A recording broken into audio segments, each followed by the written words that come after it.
we'll continue investigating organizational factors for providing effective teaching. And as we have already taken a good look at how the provision of quality teaching is considered important element of language curriculum design. Right. So we're going to see now the quality assurance mechanisms. What sort of system is there by which we could determine that the institutes are sticking to their quality, I mean, in terms of achieving their overall mission.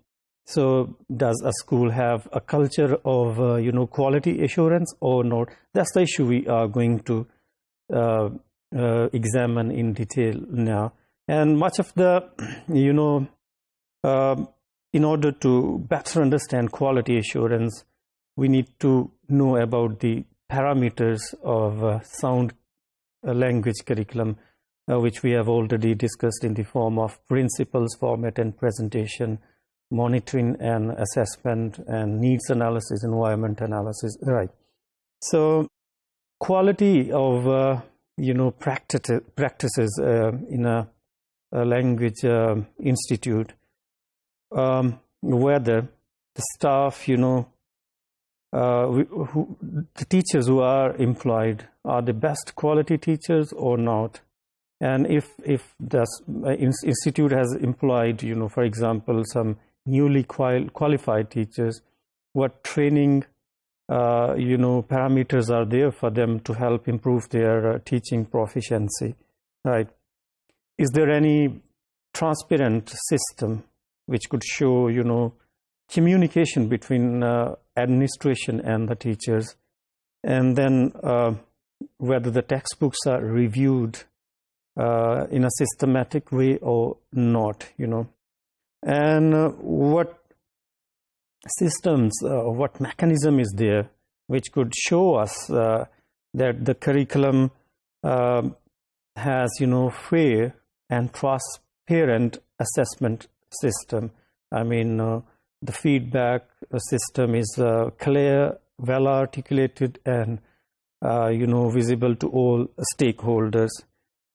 There are some factors related to quality culture which we need to be aware of, and one of them is whether the staff is familiar with the overall policy of the organization or not. Is it put it in a clear and articulated way or not? And what are the acceptable standards? By acceptable standards, I mean here the dress code and the employment contracts, right? And what system is there to ensure quality and review of language learning, right?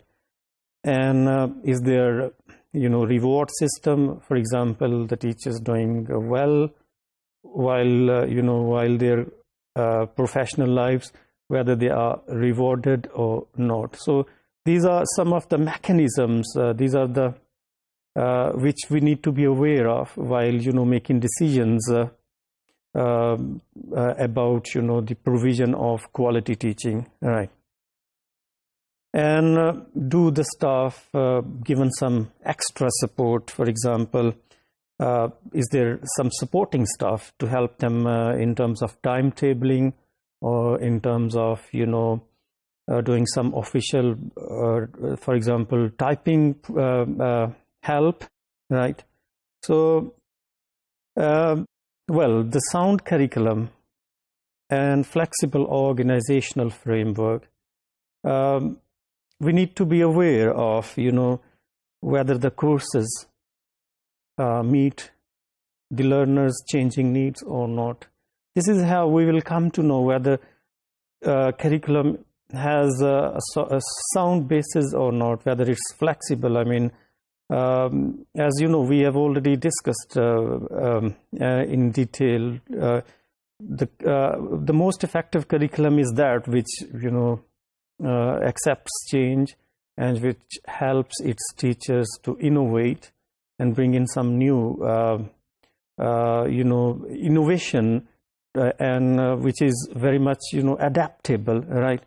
So, and whether the curriculum is coherent or not, this is how, we could look at the flexibility and the course description, whether the aims, goals are given in a clear way or not, and whether the monitoring of the overall course is given significance or not, and the flexible framework, as you know, as like I said before, whether the framework, the curriculum accepts change or not. So these are some of the features which we should be aware of while looking at the quality assurance mechanism provided for teachers, in the form of supporting staff, in the form of transparent communication system between administration and the teaching staff.